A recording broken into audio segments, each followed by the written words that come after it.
नमस्कार दोस्तों, welcome to success power classes. दोस्तों, आज है 16 जून। आइए पढ़ते हैं आज के करंट अफेयर संबंधित कुछ महत्वपूर्ण प्रश्न।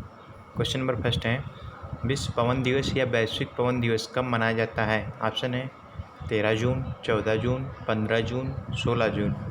दोस्तों, यदि आपको इस प्रश्न का उत्तर पता है तो आप आंसर कमेंट बॉक्स में दे सकते हैं। इस प्रश्न का सही उत्तर होगा ऑप्शन नंबर 3, 15 जून।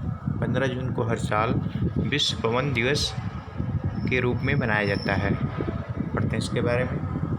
विश्व पवन दिवस, जिसे ग्लोबल विंड डे के रूप में भी जाना जाता है, हर वर्ष 15 जून को मनाया जाता है। यह कार्यक्रम पवन ऊर्जा के विभिन्न उपयोगों और पवन ऊर्जा की दुनिया को बदलने में मदद करने के तरीकों और संभावनाओं के बारे में जागरूकता फैलाने के लिए मनाया जाता है।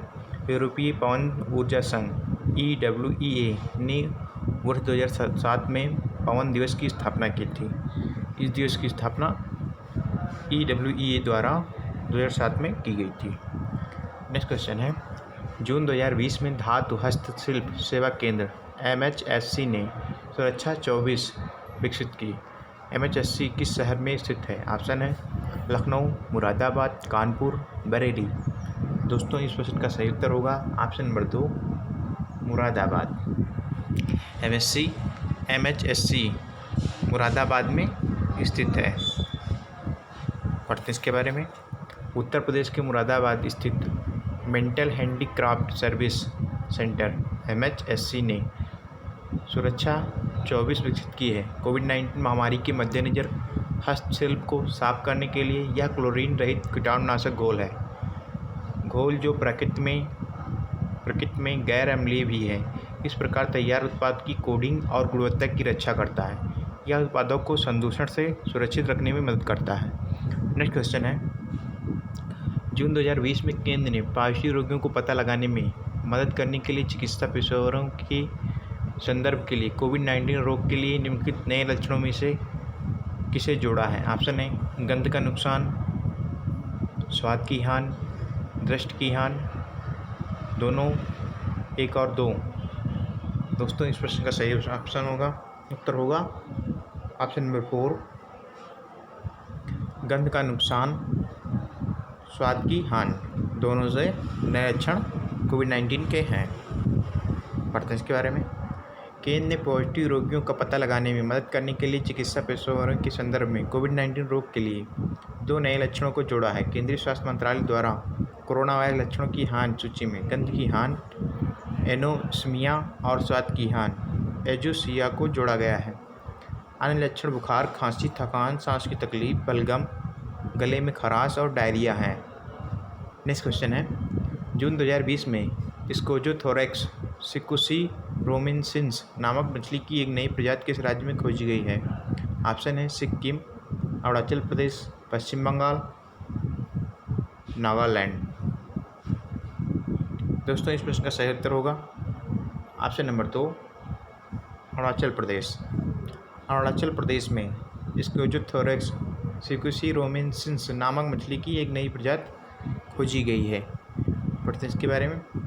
अरुणाचल प्रदेश में मछली की एक नई प्रजाति खोजी गई। इसका नाम स्कोजोथोरैक्स सिकुसी-रोमेंसिस रखा गया है। इस मछली की प्रजाति का नाम उस नदी के नाम से रखा पड़ा है जहां ये मिली है। इन्हें पूर्वी सियांग जिले के मिबू सर्कल के तहत कांगोंग क्षेत्र के पाकसुक और सेरुम नदी के जंक्शन से एकत्र किया गया था। मछली प्रचंड नदी के जल निकासी क्षेत्र में बसी हुई है। नेक्स्ट क्वेश्चन है, जून 2020 में अटॉर्नी जनरल के वेणुगोपाल 1 वर्ष का विस्तार पाने के लिए पूरी तरह तैयार हैं। उन्हें किस वर्ष भारत का 15वां अटॉर्नी जनरल नियुक्त किया गया था? ऑप्शन है 2015, 2016, 2017, 2018। दोस्तों, इस प्रश्न का सही उत्तर होगा ऑप्शन नंबर 3, 2017। पढ़ते हैं इसके बारे में। अटॉर्नी जनरल के वेणुगोपाल 1 वर्ष का विस्तार पाने के लिए पूरी तरह तैयार हैं। श्री वेणुगोपाल का 3 वर्षों का कार्यकाल 30 जून 2020 को समाप्त हो रहा है। श्री वेणुगोपाल को जून 2017 में पूर्व AG मुकुल रस्तोगी के व्यक्तिगत कारणों का हवाला देते हुए पद त्याग करने पर नियुक्त किया गया था। AG मुकुल रोहतगी के पद त्याग करने पर वेणुगोपाल को 2017 में नियुक्त किया गया था। उन्हें भारत का 15वां जनरल अटॉर्नी जनरल नियुक्त किया गया था और नरेंद्र मोदी सरकार के 2019 में दूसरा कार्यकाल जीतने के बाद ही इस पद पर बने रहे हैं। नेक्स्ट क्वेश्चन है, जून 2020 में निम्नलिखित में से किसने इम्तियाजुर रहमान चित्तूर को अपना CEO नियुक्त किया है? ऑप्शन है HDFC asset management company, Franklin Templeton निवेश, Mirae asset mutual fund, UTI asset management company. दोस्तों इस प्रश्न का सही उत्तर होगा option number 4 UTI asset management company. UTI asset management company ने इम्तियाजुर रहमान चित्तूर को अपना CEO नियुक्त किया है। पढ़ते हैं इसके बारे में। UTI asset management company AMC ने इम्तियाजुर रहमान चित्तूर को अपना CEO नियुक्त किया है।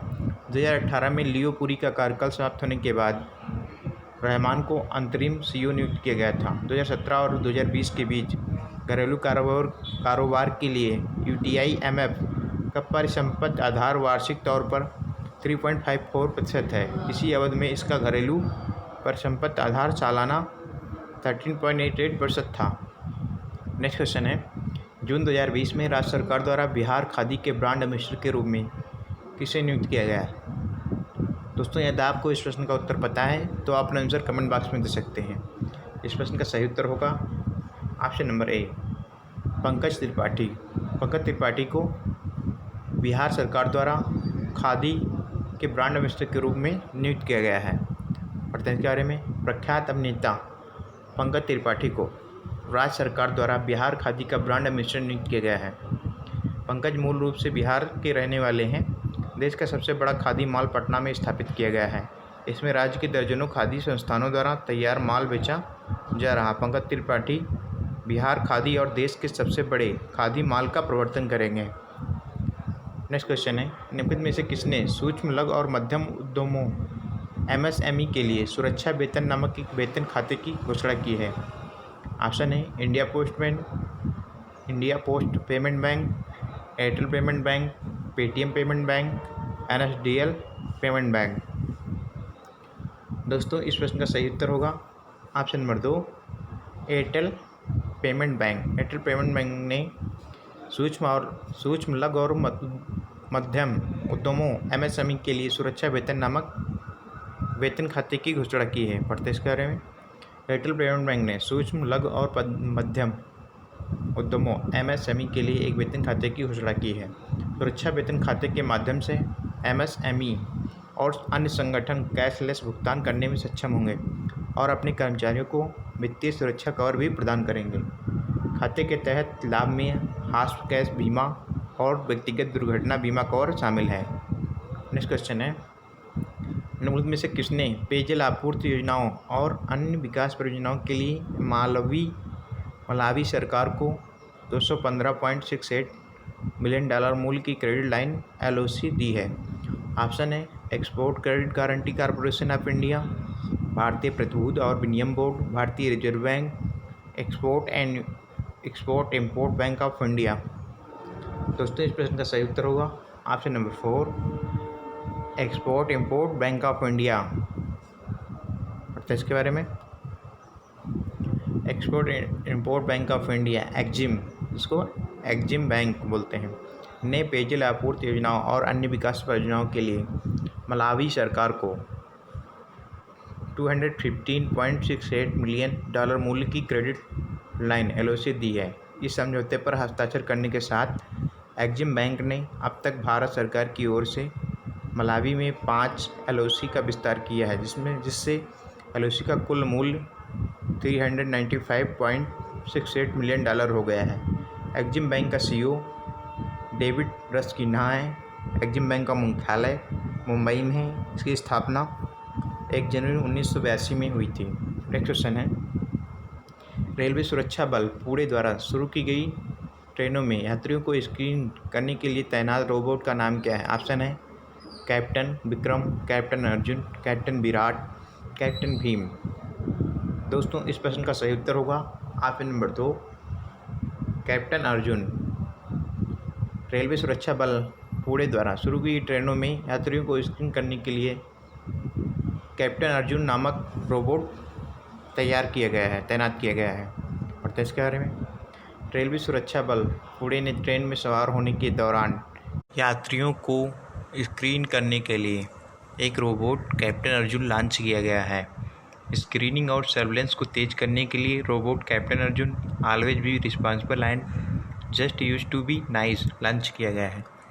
यह मोशन सेंसर एक PTZ camera, pan, tilt, zoom camera और एक डोम कैमरा से लैस है। दोस्तों आज के लिए इतना ही, मिलते हैं आपसे नेक्स्ट वीडियो के साथ में। Thanks for watching.